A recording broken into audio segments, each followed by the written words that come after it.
When this footage dropped, the internet lost it.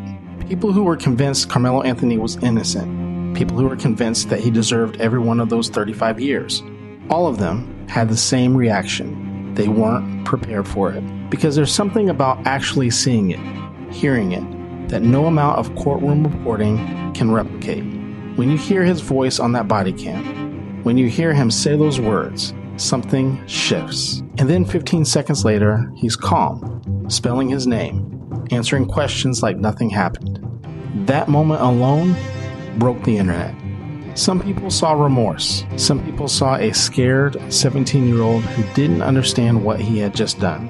And some people saw exactly what the prosecution had been arguing all along. Welcome to Criminal Motives. My name is Matt Phifer. I'm a therapist who gives my thoughts and reactions to different events that are happening in true crime. If that's the type of content that you enjoy, be sure to like, share, subscribe, turn on notifications so you don't miss anything. With all that being said, let's watch this next video together and I'll give you my thoughts and reactions after. Hey guys, just wanted to give a real quick trigger warning. We're going to be hearing some distressing 911 phone calls with people in distress. We're also going to be seeing some disturbing imagery as well. And this is the reason why I partner with BetterHelp. If this is something that you are struggling with, if this is something that you struggled with in the past, maybe you have been in a violent situation that it's been difficult for you to get over because it was so traumatic for you. If you go into the links in the description box down below, you can connect with a licensed therapist through BetterHelp. And the best part about it is that you can do this from the comfort and convenience of your home. When you use the links in my description, you can get 15% off your first month of therapy. And one of the other great things about BetterHelp is that they will work with your son or daughter if they are a teen. So if they are in the age range of Karmelo and Austin and you feel like they need to talk about something that they are going through in their life, connect with BetterHelp. The links are available in the description box down below. We have a lot to get to in this episode. Cody Thomas from Court TV, who was one of the few journalists in the courtroom for the entire trial, will be here in a moment to break down what we're looking at as we go through this surveillance video of the moment Karmelo Anthony stabbed Austin Metcalf, as well as some of the pictures that have now been made public. One of the challenges in covering this trial was no cameras were allowed. So we would hear about this surveillance video, which you're about to see, of the alleged confrontation between Anthony and Metcalf, and we would read the police documents that laid out what Anthony allegedly said to officers on that day. But now, after the verdict, and now that Anthony is in prison for as long as 35 years, we are seeing the evidence that everyone inside the courtroom was able to see during this trial.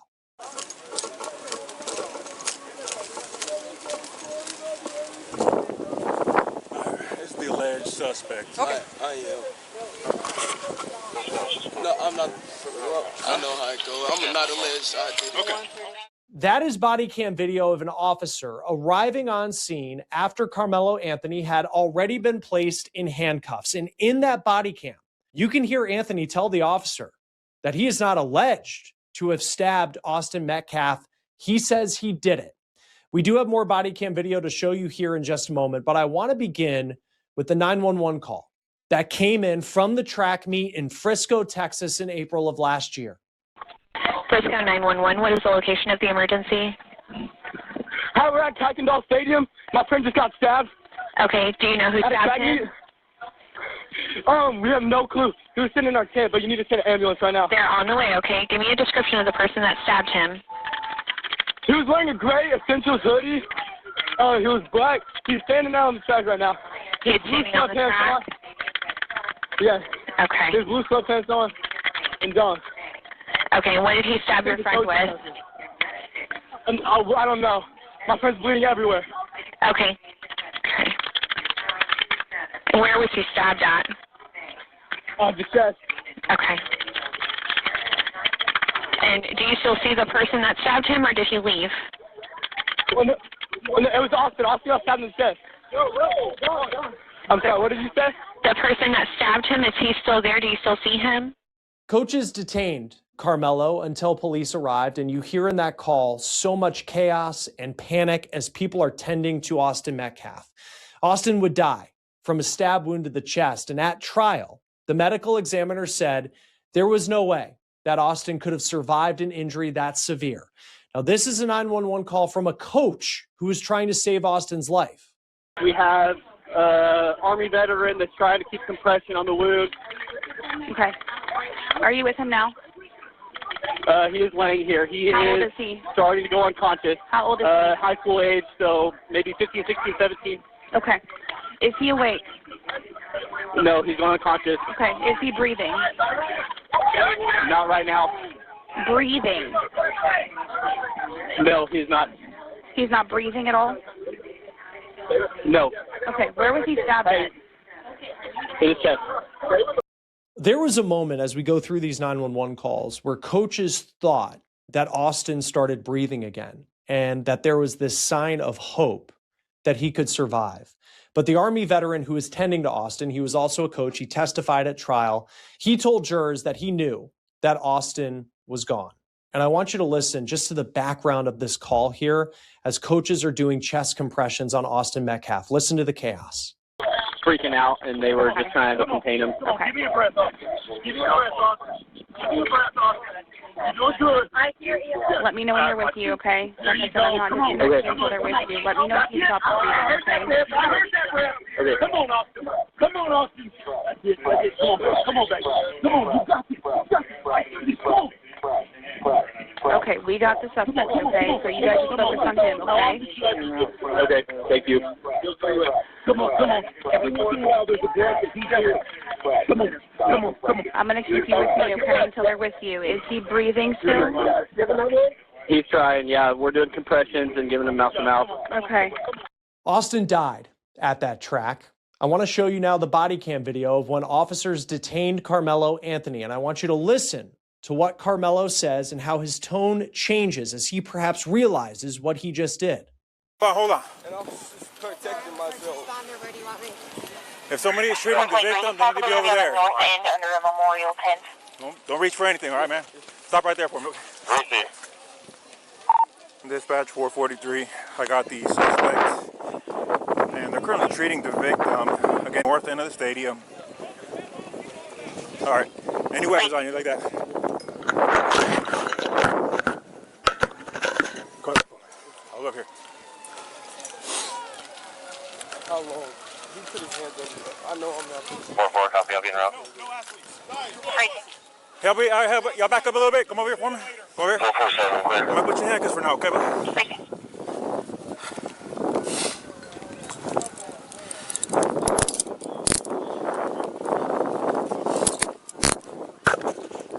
Dispatch 443, everybody can slow down. I got the alleged suspect in handcuffs right now, detained. Everyone else can slow down. Suspect's detained in handcuffs. Hold on. You can open up the channel, and medics are clear to come in. Have them come to the northeast entrance. That's gonna be a gate that's wide open there, and then you come to the victim from there. Received.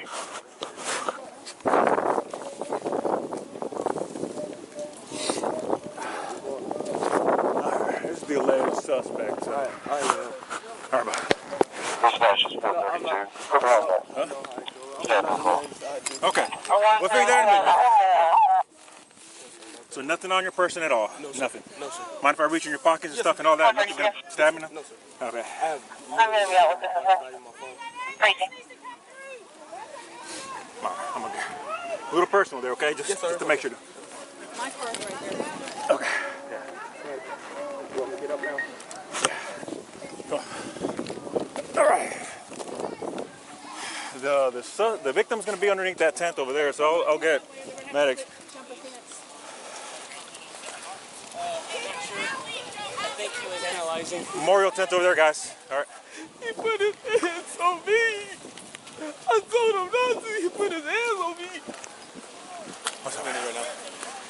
Victim is over here on the north end. They got staff standing to him right now. This is the alleged suspect. Okay. Already? No. We searched them. Got nothing on him. I don't know what happened.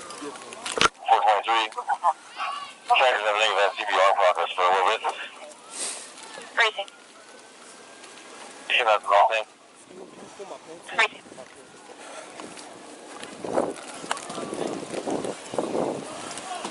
Come on, side over here or which side? Up to you. It's up to you. That's fine. This is closer. Okay. Let me do one more little check of you, okay? Yes, sir. You don't mind for reaching your pockets, anything like that? You good? You're just wearing the one pair of pants? No, I'm wearing some little underpants. Oh, yeah. But it's not Like, pockets. no, ma'am, I don't think so. Okay. All right. What's your name, man? Karmelo Anthony, Karmelo. 4:30, show me out. Okay. Racing.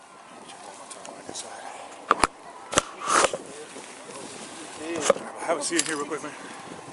Watch your head. Let me check your hood here, buddy, okay? Yes, sir. Well, I'll tell you what, lean this way so you're not resting on your hands, okay? Yes, sir. All right, see a little bit of blood on your hands there, okay? Yes, sir. All right. 402, I'm on scene. So your first name is Karmelo?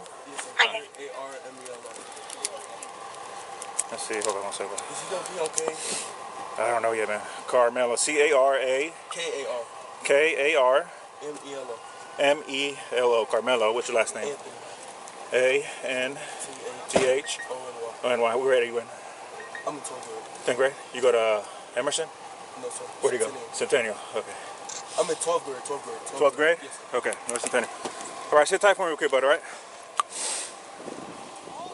There is no up-close video of the stabbing of Austin Metcalf. There is only this angle of the confrontation. It is from a camera that was mounted on the top of the stadium where the meet took place, and the camera is pointed at the tent which belonged to Austin Metcalf's team. Karmelo's defense team argued at trial that Karmelo was invited under the tent, that he had a friend of his girlfriend who was on Austin Metcalf's team, and that friend had waved him over. Now, the state argued that Karmelo never should have been under an opposing team's tent and that he refused to leave when he was told to go. And that led to a confrontation and a shove that turned to murder.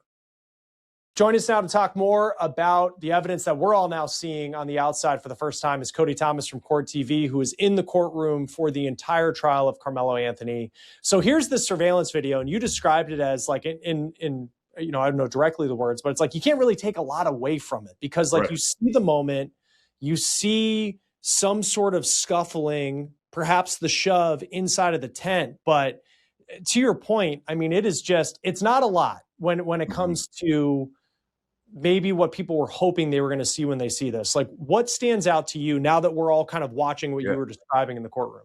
Yeah. If you remember what I described, Chris, I described it that same way. You can tell that it's very zoomed in. You know, it's over pixelated because, you know, the camera's coming from across the football field. But of course, everyone has highlighted the moment, you know, that everyone's, you know, dissected it, and you see what is, you know, assumed to be the shove. And you can see, again, the force of the shove. You see that it's a push. But other than that, you can't really, even in the courtroom, it was never specified because it was a big deal about who was standing, who was sitting, who was where, who was this and that. It was never really specified under the tent who was who. Of course, after the shove, you see immediately 2 to 3 seconds later, you see Karmelo, who is highlighted and spot shadowed, run, you know, to the 3 or 4 or 5 bleachers up, which is also where the knife was found. That's where the knife was found, you know, where they threw it and the body cam caught it up. But then you see him running away. But that's about the only, you know, distinguished individual we see in that video. But of course, what stands out is just the moment itself, because the minutes leading up to the moment are just, you know, people are just there. It's just these humanoid figures under the tent. You see people walking by. There's not really much of a commotion happening outside of the shove. And even when you watch the moment of the shove, you don't really see too much going on outside of the shove itself. And then all of a sudden you see a bunch of dispersing and scattering because, you know, people are realizing, oh, somebody's been stabbed here. But again, the video had minimal things to take away outside of the moment itself. Right. And I was surprised because I remember there was one witness near the end where the prosecution was able to kind of point them out and say, like, so this is where you were at that time. And it's like, I don't even know how they were able to do that because I feel like I'm just looking at pixels. You know, like these little, you know, and you understand that there's a ton of people under the tent. You see the colors of Austin Metcalf's school. It's about 7 minutes, 59 seconds in, like the shove happens. I will say you can take away from this kind of the force of the shove, because it seems like, you know, Metcalf, you see him kind of shove, and then there's a reaction from Karmelo, and then we'll talk about like what he does after.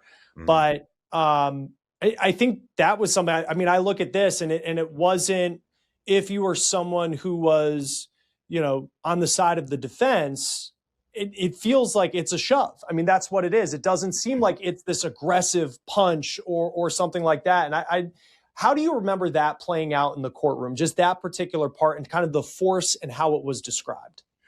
People there wasn't really much of a real reaction to it, because another thing I take away from this, the moment of the video, Chris, is that, the defense was saying, we've heard all through, the social media and the interviews with Karmelo's parents, is that he was like more or less being jumped by a collection of students, 3 to 4 students. The moment in the video doesn't really depict that in any specificity. Of course, again, very pixelated, very, not as quality as we would have liked it to be, but you don't see that at all, because that, to me, that would be a lot more commotion going on. But as far as in the courtroom, the video is shown, and it's kind of like you and I watching it here. It wasn't much of a, I was expecting cell phone video, all these teenagers have their phones out and you're going to see something really graphic, up close and personal, great quality, lots of yelling. And now we have this silent video that looks like it was filmed at a Quick Trip. So it was like people saw the moment, but there was no shocking, no gasp. It was just, here it is. And, the prosecution even prefaced before they played it, like 2 minutes before they played it, hey, you're not going to be able to see much here. This is why we have this forensic video analyst to kind of talk to us about how he identified who, and, the other different angles of coming in the gates. And we saw Karmelo in a lighter colored hoodie and Austin in these colored shoes. Like, he walked through all that before you got to the moment, because he had to, because if there was none of that, you wouldn't know who you were looking at, right? I mean, you could probably make an assumption based after the moment who's running away and whatever else, but everything leading up to that, you wouldn't know anything. No, and even looking at the shove now, as you're talking, I'm kind of like just on the final, like, kind of 5 seconds leading up to it, and then you see it, and it's like there's not really from who I can see as Austin Metcalf, it's like there's not a lot of separation between the two. It's not like a shove where Karmelo almost like falls backwards even. Yeah. And it's like if Austin came out, like it literally is like they're not separated at all. It seems like he had him the entire time. I do think, and there were some questions, I think Karmelo Anthony's parents brought it up, where it's like there's so much, it seems like some of the testimony perhaps varied when it comes to how strong the shove was, this and that. And like you do take away where it's like this was almost a year ago, more than a year ago, that all of this happened. And it's so bang, bang, where it's like to remember that moment over and over and over again. I mean, especially when there's not a lot of video, which is surprising because you would think since they were alleged to kind of have been going back and forth, nobody took out a camera phone, which seems to happen a lot. I was surprised, like just how quickly it happened and then the force itself. We do see as the video continues on, you can see Karmelo Anthony, he leaves the tent, he goes up the bleachers, and then I'm just playing it here, and he's kind of like running down the bleachers a little bit. You see someone kind of going after him and then running back to the tent, and then Karmelo runs his way from the bleachers where eventually it seems like he comes in contact with an adult, with a few people who are following him. How do you remember that part of the story being told and what we're looking at as we see him in this spot shadow kind of running from the bleachers out of the area where all of this took place? So, you have the perspective of the prosecutor, you have the perspective of the defense attorney, then you have the perspective of the students who were there. So the prosecutor is obviously saying, he's done this heinous thing. He's conscious of what he's done, guilty. He's running away, trying to get away and be anywhere but there because, he's running and then he stops and he walks a little bit. So they were trying to go along with, he's just trying to blend in like nothing happened. That's where the prosecution was going. The witnesses, the student witnesses were kind of echoing the same thing, but some of them testified to how you mentioned someone was running after him and they turned back around, but then you see 2 or 3 more going after him, continuing not to go after him. You don't see them, get in a physical altercation. More so you see them pointing out like, that's him. And that's what they were saying on the stand. Yeah. And then the defense is saying, he ran away. He was scared of what he'd just done. But their whole, key point of the whole situation is that he had opportunity to run out of the stadium and really run away. But he stayed in the stadium. He ran to the track, found an adult and stayed there. So trying to paint, his character as like, he realized what he'd done, but not in like a malicious way, if I should say. But the thing about it, like when you point at that moment where he runs to an adult, that coach took the stand as well as another coach who was in the vicinity because there was this woman, this female coach, and both of these coaches, all these coaches are from different schools. There was this female coach from some different high school. The name of the high school is lost upon me right now. But anyway, she was testifying that, she saw a lot of commotion going on, a lot of yelling over where the tent was, right? And then you see those students running out and they're like, Mrs. So-and-so, it's him. He stabbed somebody. It's him. And she's like, what's going on? And then as they're saying that, you know, Carmelo's walking past or jogging past, and then she looks to the adult, the coach that, you know, finally embraces him and goes to walking with him around the track. She looks at him like, hey, they're saying he stabbed somebody. Don't let him leave. That's when that coach kind of like puts his arm around him, not like in an aggressive way, just like, hey, son, come here. What are they saying you've done? What have you done? And that's when, you know, as we were talking before a few weeks ago, how that coach was like, hey, what have you done? Hey, he put his hands on me. I told him not to. Well, you know, if that kid dies, you know, your life changes here forever today. Carmelo's like, oh, he's not going to die. And the coach is like, okay, but like, you know, if he does. And that's when that coach said he started crying and everything like that. So you had those three different narratives from prosecutor, the student witnesses, and the defense attorney inside the courtroom, all kind of echoing the same action, but different sentiments, like as to reasonings as to why he was running. Yeah, and it's like 1 minute after the stabbing takes place, it's like he's at the exit to the track, it seems, and then he turns around, and then he's talking with someone who I think is the adult, and it seems like people are just starting to understand like what happened over on the bleachers, but then he's like walking by himself, and then you see another coach come up. So it is something where, and that's what made this case, I think, really difficult for the defense and to an extent the prosecution as well, is like we just don't have anything up close other than the aftermath. And we'll talk about the body cam video and what that shows here in a moment. Going through these images, because again, I hadn't seen them until they were released. You know, you had seen them before, and we had talked about Eddie, who is this teammate of Austin Metcalf, was, you know, at the time when the state was questioning him, strong prosecution witness, you know, someone who was very close with Austin Metcalf. And if I remember correctly, he kind of backed off saying that he knew Karmelo Anthony at all. And like some points for the defense, if you want to say that, was that they were arguing that he was invited into the tent, Karmelo Anthony, because Eddie waved him over. And to prove that they had some sort of relationship, the defense presented these pictures of Eddie and Karmelo. And I was not anticipating them to look as friendly as they do in these images, where it does raise some questions as to why he wasn't more straightforward, it seems, in that moment, that he knew Karmelo Anthony through his girlfriend and they had hung out before. I mean, there's a picture here of them playing Guitar Hero together, which was not something that I was anticipating just based off what he had told the jury when the state was questioning him. Yeah, and that was a huge moment for the defense, because now it's a credibility issue, right? He's on there, you know, we heard about Eddie in the opening statements from the defense. You know, he was under there to see his friend Eddie. So everyone's awaiting this Eddie Parra kid. Who's this? Why, you know, what does he have to say? And, you know, of course, the question is, if this is your boy, if this is your friend, he's getting into an altercation under the tent. Why aren't you standing up and, hey, everyone chill. It's my guy. Like, we'll get out of here, whatever. So that was a question, you know, just circulating in my mind. So he gets up there and he's testifying for the state, which is already interesting enough to me because the defense made a big deal about him. I expected him to be a defense witness, and then the state calls him. And then he pretty much gets up there and says, like, yeah, I knew Karmelo, but we weren't close. I wouldn't say we were great friends. Da-da-da-da-da, going along with his state's testimony. Then the pictures you're talking about, the defense is like, oh, not good friends. Here's 10 pictures that pretty much show otherwise. You know, the Guitar Hero picture, the picture where they're making goofy faces. They're at Eddie's house for Eddie's grandmother's birthday. All this different stuff. So it's like, we're not trying to assume anything, but is Eddie lying? You know, again, the credibility issue. But the thing about it is, Chris, if Eddie's credibility is not good, does that affect the actual moment of what happened? Okay, Eddie, maybe, let's just theoretically, Eddie's not telling the truth. He's just saying whatever he wants to say. Does that have a direct correlation to what happened with the stabbing? And that's, I mean, I guess that was for the jury to decide. And clearly they didn't think so, you know, one way or the other. I mean, they sent him away for 35 years. But that was still a big issue there when the defense said, hey, we have the receipts. I don't know what you're talking about up here, but you grew up with this girl. She's dating this guy. Here's pictures of you guys together. There's other witness testimonies, states witnesses that say y'all were, you know, not like buddy, but like, yeah, he went over to Eddie and, you know, they kept saying dapped him up, which is like, you know, a good handshake between the boys. Yeah. So you had testimony about you sitting next to Eddie, and one kid said he switched seats with Eddie and all that stuff. So it was a very confusing time with Eddie's time on the stand, because you heard all these differing things, and then the challenge by the defense there. So it was like, what's Eddie saying? What's the truth here? 100%, because I think when you look at these pictures, you're like, these people would be not just like friendly, but it seems like they hung out, like the girlfriend's not even in these pictures, and, Right. and like they're hanging out.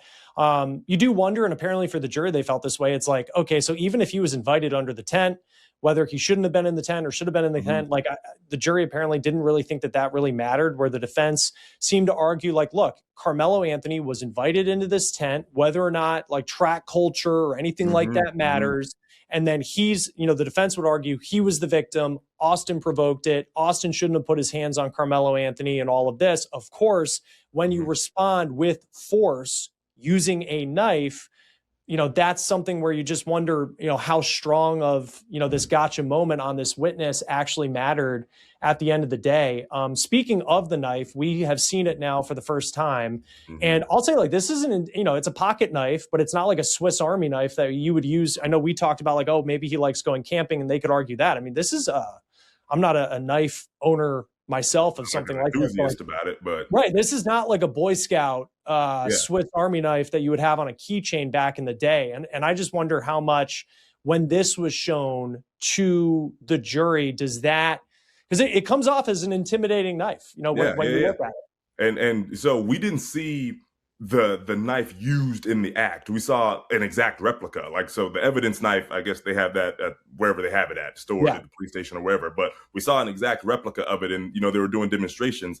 And so they saw a picture of the knife used, obviously, and you saw the body cam of the police saying, hey, there's still blood and bone fragments on this knife, when they saw it in the bleachers. Because, there was that rumor around that it was a cleat tool that he stabbed him with. And so that was swiftly debunked inside the courtroom. No, this knife is on body cam. Here it is on pictures with blood still kind of on it. Anyway, when they brought the replica knife up, got brought up during an officer's testimony. And so the prosecutor and the officer got in front of the jury box, right in front of the jury, feet away. They could reach out and touch them, just showing the knife how you can, the thumb stopper, you can flip it up with one hand if you wanted to, because that was another thing about the speed at which this stabbing happened. Some kids said they turned away, they looked back, and now Austin's on the ground with a hole in his chest. It was just so fast. But one thing that I took away from that testimony from this officer is when they were doing the demonstrations, it kind of, if you weren't listening, you might not have caught it, right? The prosecutor asked them, oh yeah, heavy duty knife? Yes, sir. This is the kind you kind of carry when you're on duty. Oh yeah, we use this for cutting seat belts and things like that. It was just a real quick moment. It wasn't like a real emphasized moment, but I was like, maybe he was asking that to show, like, this is a sharp knife. I mean, how thick a seatbelt can be when you're cutting people out of car crashes and things like that. And, I'm pretty sure the point was to show, like, hey, but, on-duty officers carry knives like this. This might not be the most casual knife. Now, again, clearly you can buy this knife probably in your local Walmart or anything like that. It's not like you have to go on and be, a Marine veteran to get this knife. But 100%. Just showing that it's not, like, to your point, not some little Boy Scout knife, the little red cylinder with a little flip out and maybe have some scissors and a corkscrew in there. This was a real knife here. Well, and it kind of goes to one of the questions that I think we talked about not really being answered, because it's like, this is not an illegal knife we've learned to have in Texas. It's against school policy, but it's not illegal with the length of which, how long it is for him to have it.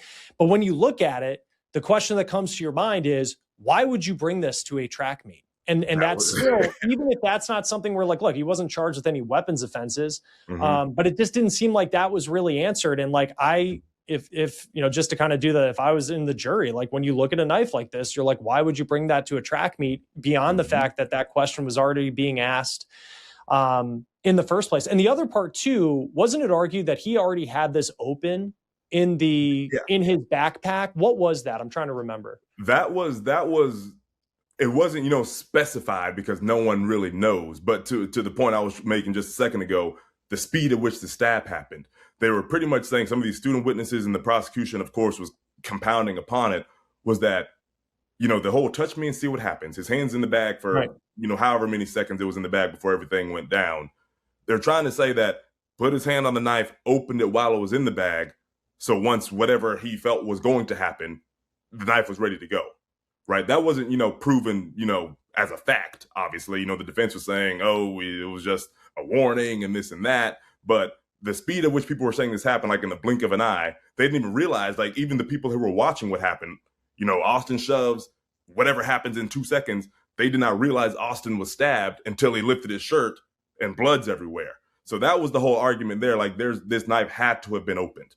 when it was in the bag. And that was the point of when they were doing the demonstration with the cop, showing, because he's holding the bag with one hand's in the bag, that you could flip it open with one hand, like with ease. You didn't have to take two hands to open it up and then, assume whatever position you're going to assume with it. So that was the whole discussion about that. But again, there was no definitive evidence saying, hey, this knife was opened.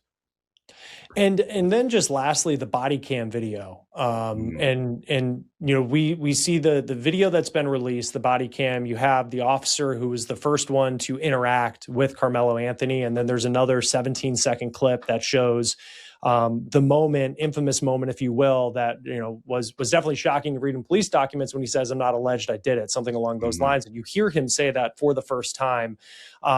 It was surprising, I don't know, shocking. I mean, you think of the emotional moment, the coach who said, well, if he dies, you're going to change your life forever. And it's like, there's moments where Karmelo Anthony is so calm to the point where he can say, it's not just I'm not alleged. He says, hey, I know how this goes. I'm not alleged. I did it. But then as he gets cuffs, there's like this shot of emotion and you hear him in this like kind of weeping voice. But then like within 15 seconds, he's saying his name very calmly to the police. It was just, again, he's probably in shock with kind of realizing what was happening in that moment. But it was just, it's just, I don't know. What was your reaction when you saw that for the first time and just emotionally how he was in those moments? Yeah, it was kind of a stark dichotomy, Chris, because, he's been painted out to be by the prosecution, this murderer, right? This kid who he had a knife here. He intended to do these things. He went over provoking a fight to use this knife. And so when they played this body cam, and we'd heard about the "I'm not alleged, I did it" thing, but when I heard the crying part, when his voice is shaking and he clearly sounds like he's emotional. When I heard that, I was like, oh, maybe there is, this heavy remorse here. He's made the worst mistake you could possibly make on this green earth. But at the same time, it's like it was a weird like sensation, because you've heard all this other stuff, and then it's like, wait, he has a little bit of emotion about it. But to your point again, 15 seconds later, he's like, oh yeah, my name's this. He's spelling his name out. I go to Centennial High School. Everything's fine and whatever. So it was like, of course, people process things differently, right? I mean, you've just stabbed somebody. Unbeknownst to him at the time, he didn't know it was to death, but you just stabbed somebody at 17 years old. So I imagine the mental gymnastics going on with that. But hearing that crying was I don't know if shocking is the right word, but I didn't expect it. And the court, I'm looking around when hearing that, the jury's kind of looking at each other, and because you hadn't heard anything about that, and the fact that he's sitting there, he was kind of emotionless throughout the entire trial, of course, till the verdict came down. But hearing that emotion, but then the prosecution harped on, was it performative in the moment, right? because a few seconds later, you're all, everything's fine, not fine, but everything's mellow, everything's calm given the circumstances. So again, just a stark contrast here when you heard that, and then a few seconds later, yeah, I'm not alleged, I did it. Everything's cool. This is my age. I go to this school. Blah blah blah. Just a weird difference there. It is, yeah. That's a good way to describe it, because it was just, as you watch all this, you're also realizing like this is Austin Metcalf's final moments. And this is Karmelo Anthony as a free person. And I know he was out on bond, but now 35 years. If he serves the full sentence, he'll be out in his mid-50s. All right, welcome back. So obviously the footage and the videos have been released in the Karmelo Anthony case. And if you've been following the series that I've been doing on this, you know that that's not likely, and it probably hasn't changed anyone's mind. And if it has changed your mind, let me know in the comment section. But for everything that I've seen and people's reactions, people, for the most part, if they thought that Karmelo was innocent, they still think he's innocent. If they thought that he was guilty, they still think that he's guilty. If they thought that Austin instigated it and thought that he was the problem and he deserved what he got, then they still think that. And this kind of goes back to actually I think the very first video I did in this series. And if you wanted to check out some of the other videos that I did on this Karmelo Anthony case, if you go into the description box down below, you'll see my Karmelo Anthony playlist, and you can kind of go through it and go through everything, the breakdown of the case that I did here on this channel, depending on where you're watching this at.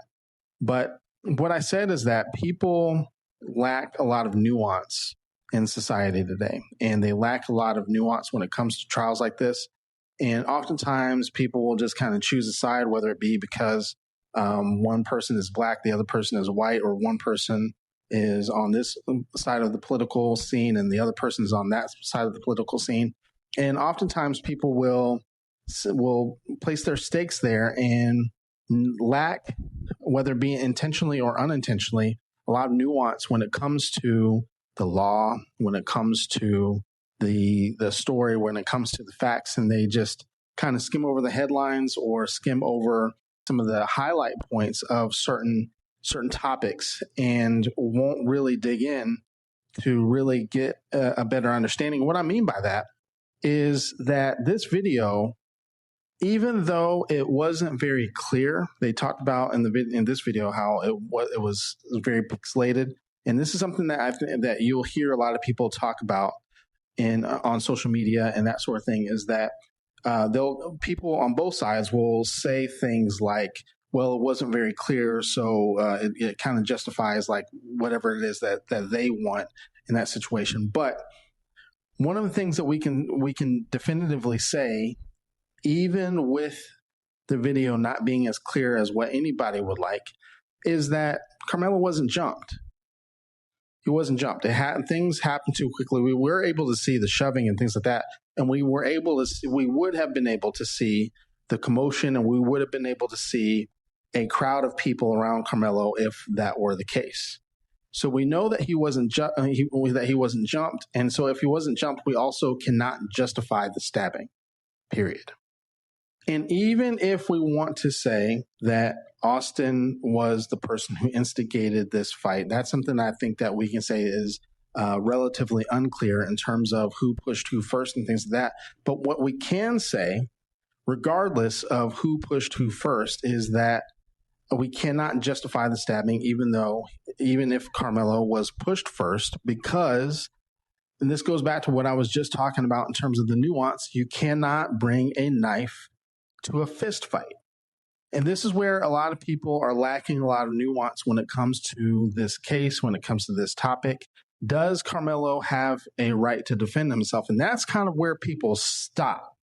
But where they're lacking a lot of nuance is that when we're in a case like this, if he would have punched Austin in the face, he would have been justified. I mean, both the kids probably would have gotten suspended. There would have been a scuffle or whatever.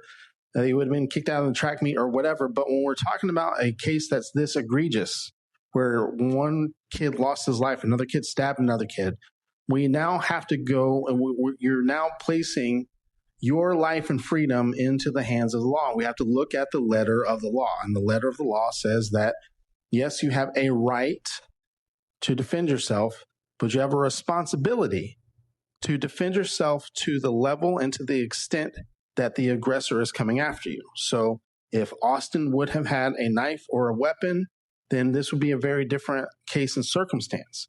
But we're talking about a push versus a knife. You can't, when someone does something against you, you don't have the right to do whatever you want back to them. And this is something that I talked about in a couple of videos ago on this case, is that, when people believe that they're a victim, sometimes people believe that they have a right and they feel entitled to do whatever they want back to that other person. And that's not true. Being a victim of something doesn't give you permission to respond in any way, shape, or form that you want. You can be a victim and be 100% in the wrong all at the same time. And because of the way that society is and the way that social media is right now, people believe that if you're the victim, that automatically means that A, you're innocent, and B, that you have a right to respond I shouldn't say respond, react the way that you want to, and that's not true. So no, the video wasn't clear, it was very pixelated, but we can tell that Karmelo wasn't jumped. We can tell by the fact that he was able to leave so cleanly, he was able to run out of there so quickly after the incident. We were able to see just the fact that he wasn't bruised up and beat up and bloody or anything like that. The blood that he did have was Austin's blood. So even if we wanted to say that he did it in self-defense because it was 4-on-1 or 6-on-1 or whatever the case is, that just wasn't true. And I've seen a lot of people on social media saying things like you can't wait till it gets to that point. And the reality of it is that you somewhat have to. You can't just automatically assume because someone pushes you that you're about to get jumped, especially at a track meet. Point number 2 is we find out now that it was a knife, wasn't a tool, more of an aggressive knife than what people may have been anticipating. I heard everything from hearing that it was a track cleat sharpener or something along those lines, which, I mean, I ran track. I never heard of a cleat sharpener or anything like that. I mean, that was a while ago, so maybe things have changed, but I've never heard of a cleat sharpener to begin with. But we do know definitively that it was a knife. Which brings me to point number 3, is Karmelo Anthony has appealed. And at the time of this recording, I just recently saw, while I was kind of doing my research for the video, that he hired a power team in terms of defense attorneys for the appeal. And I said this from the beginning, even with the appeal, I'm going to tell you where he might actually have a shot with this. But in terms of an appeal, in terms of the knife, in terms of the stabbing, I said from the beginning, this is going to be an uphill battle. And this would be an uphill battle because of everything we just talked about. You brought a knife to a track meet. You brought a knife to a fist fight. You had a right to defend yourself, but a responsibility to defend yourself the right way, and you chose not to. Those things, I think that Karmelo will have an uphill battle.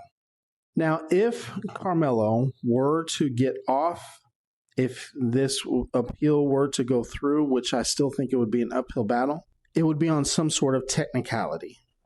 I hear people talking about the jury and not having a jury of his peers because there were people of color.